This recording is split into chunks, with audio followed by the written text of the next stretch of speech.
So a manipulation is an end range technique, and it's high velocity technique, which means that there needs to be a lot more skill when the person is delivering it, whether that be a chiro, physio, osteopath. Mobilization is a technique that most physios get acquainted with early on in their undergrad period, and that's to get the patient's symptoms lower down. So ideally, mobilization would be a treatment of choice for anyone that walks in through the door, and manipulation would be the end treatment progression. No, not every physio can or should be doing manipulations.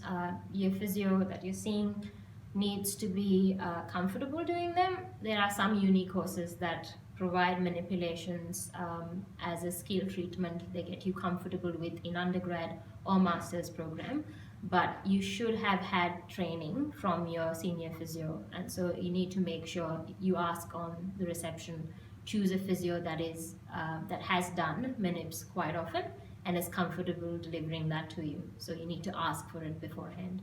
When they're really warranted, they are a good technique to give because they can give symptom reduction immediately for a patient. So symptoms like pinching, grabbing pain, or localized pain in a certain range of movement. Say you're turning a patient and he just gets a pain going into end range of rotation.